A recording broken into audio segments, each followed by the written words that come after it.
News! Okay, we'll start with this. What is the latest entry into the Ring IQ mailbag? Poker a Bend, friend of the channel, said, "Hey, not on this video, but an overall view on boxing journalism. I'm from Germany, meaning in boxing there is a voice for Pacquiao now, but I'd not only put my savings on it, a lot of outlets from NA, in the imaginary case of Wilder facing him, go with Wilder. I just had the discussion with an American about AJ versus Wilder and why it never came to be, and take a guess, apparently AJ was ducking Wilder. The weird perception and disinformation that people cling to is surprising and shockingly fulfilling. A cliche of Americans we have over here." Oh, not surprising. The behavior of the American boxing fan and the American boxing media and how they choose to cover this sport is world-renowned, and not in a good way. Poker a Bend continued, "If I follow NBA and see how Jokic is being treated, it reminds me of how Inoue is being treated by Americans, or Usyk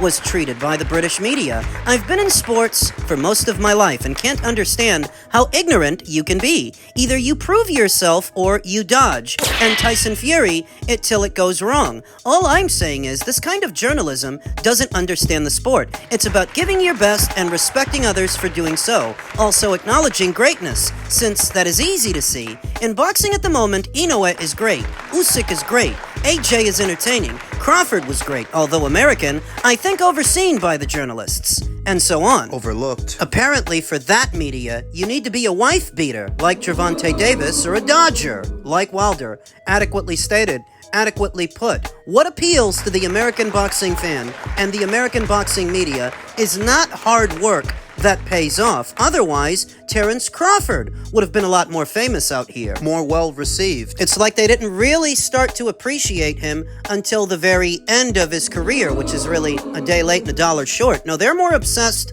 with Gervonta Davis's leg tattoos, or Wilder wanting to become pregnant. What motivated this discussion was some derogatory comments made by the Boxing Voice over the weekend in reference to Inoue's decision win over David Allen Picasso. That many American content creators and boxing media never want to give foreign fighters a fair shake, and it's not the other way around, because when Stephen Fulton traveled to Japan for the Inoue fight, he was well received.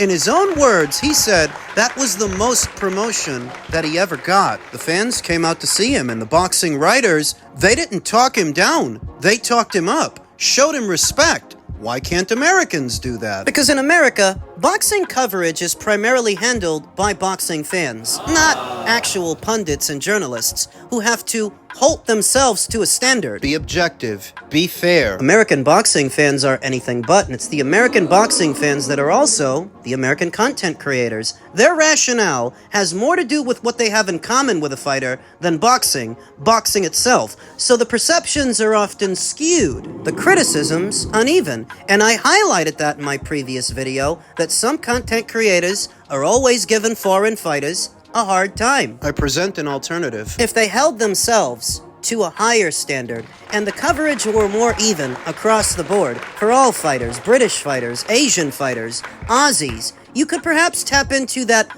global market where globally people might tune into your content. Mexicans, Argentines. Because no matter how many different boxing markets there are, it's one sport. Still one sport. And if you do a better job of covering it evenly and providing real information, instead of aggrandizing yourself just for being American and you're American fighters. You know, the British content creators and pundits don't do to Americans what American content creators do to the Brits. Shit on them. Many of which are still stuck in the past during eras of boxing where America cornered the market on the sport. That's not the case, and I've been saying that for years. This is not your father's era of boxing, and this is not the mecca for the sport anymore. It's more global now than it's ever been, though not for some people. I heard that Agit Kabayel's homecoming fight in Germany, where Poker a Bend is from, managed to sell out, which is more than we can say for many American fighters. Don't expect the American content creators to highlight that. They need to believe that this is still the mecca of boxing, even as Vegas tourism is noticeably in decline and boxing viewership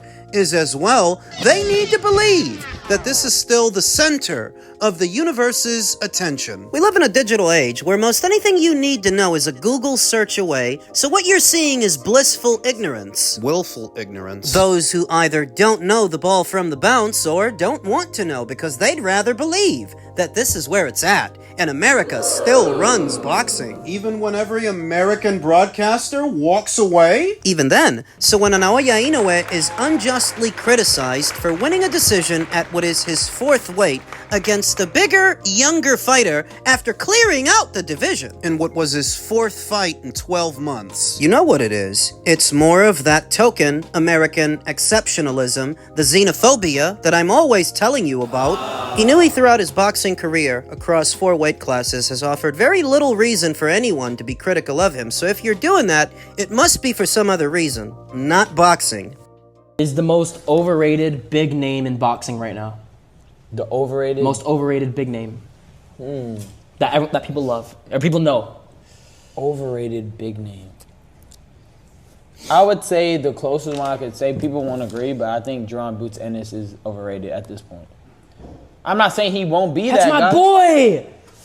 Well, you guys have beef? No, no beef. You asked me. As I watched that excerpt from Neon's stream where he claims that Boots Ennis is his boy, I legitimately thought to myself, does Neon even know who that guy is? Does he watch boxing? Enough of it that he would be aware of a Boots Ennis who's not yet tapped into that casual market outside of boxing, or is Neon just putting on because Ryan is there? Is this scripted? Ryan believes that Boots Ennis is the most overrated boxer in boxing today.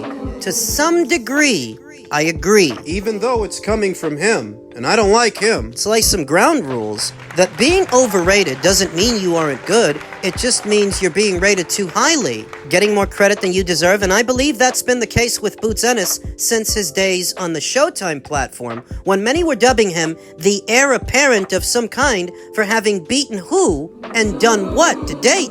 The guy's got over 30 fights, but the best name on his resume is a Stanionis. So many people during his time at Showtime had him beating Terence Crawford that he's bigger and better than Terence Crawford without having proven it. The biggest part of selling Boots Ennis during those days was attaching his name to Terence Crawford so he could, in effect, be the anti-Crawford, and a lot of people ate that shit up. Showtime deliberately marketed him as such, as a deflection, a shield. To shield Errol Spence Jr. from the Crawford fight, they tried to distract you with a Boots Ennis, who had accomplished nothing. That's the definition of overrated. This guy's supposed to be king shit for having done what? Now, he's not with Showtime anymore, boxing on the undercards of PBC shows. He has since signed to Matchroom, and a lot of the people that used to like him and used to hype him up don't hype him as much anymore now that he's with Eddie Hearn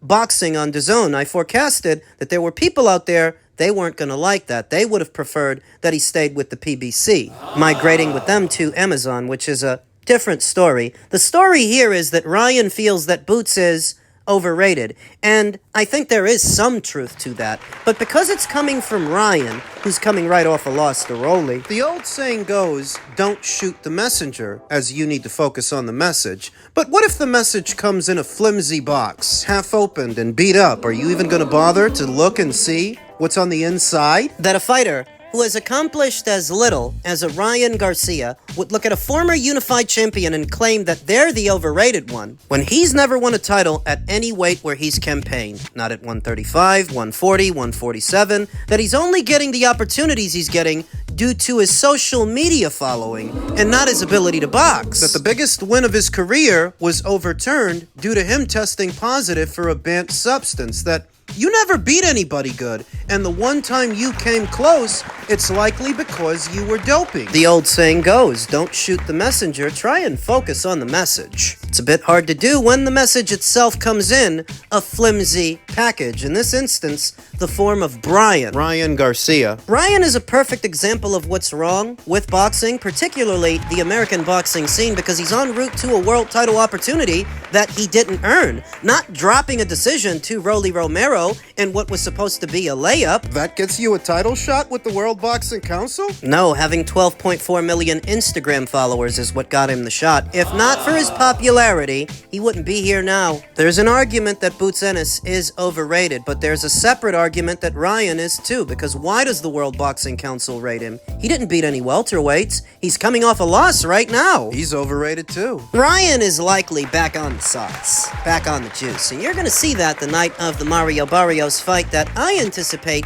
he's going to win, because Mario, of all the guys with a belt at 147, he's the most beatable, arguably. Beating Mario is not much of a statement. It's not saying much, because he got knocked out by the same guy that knocked you out, and he dropped a decision to a 2 years inactive Keith Thurman. He's been slugging along. Looking shit. He literally drew with a close to 50-year-old Manny Pacquiao in his last fight, didn't he? So that if you swoop in and beat him, well, that don't mean much. His commentary is not motivated by some affinity for Boots Ennis or some need to defend him. I would argue that he's overrated, but I would also argue that so is Ryan. It's the pot calling the kettle flat, or is it the pot calling the kettle black? Whatever it is, Brian is throwing stones in a glass house while he's standing in it. Elsewhere in the welterweight division, WBA champion Rolly Romero says he is unfamiliar with mandatory challenger Shakram Giyasov. Romero claimed the WBA regular welterweight title back in May with a win over Brian Garcia in Times Square, New York. It was an upset win for Romero, and things got even better for the Vegas resident after Jaron Boots Ennis decided to move up to junior middle and vacated the super version of the belt. Romero has since been promoted to full champion by the WBA and ordered to face mandatory challenger Shakram Giyasov, who had been patiently waiting for his shot at the title. The Uzbek is by no means one of the big names in the division, and Giyasov's promoter, Eddie Hearn, revealed to Boxing Scene last month that Romero had applied for an exemption to explore a more lucrative fight with Manny Pacquiao instead. So, Romero was asked for an update on his ordered bout with Giyasov. I don't even know who that is, Romero told Boxing Scene. I've never seen the dude fight, so if I don't know you, I don't owe you. Romero was then reminded that Giyasov was, in fact, the mandatory challenger for his WBA welterweight title. I just don't know who that is, he said in response. So is Romero instead focusing on a bout with Pacquiao? Oh man, I ain't even gonna lie. I've just been focused on my own personal life mission right now, said Romero. The truth is, Rolly is not required to know who Shakram Giyasov is, what his Netflix playlist is, what he likes to listen to while he works out. None of that is important. None of that is relevant to the conversation that is your mandatory challenger, and whether you like it or not, you owe him a shot at the belt, because he's been waiting in the queue since before you got it. Since before Boots dropped it, since before Boots won it, he's been waiting for his shot since Stanionis was the champion.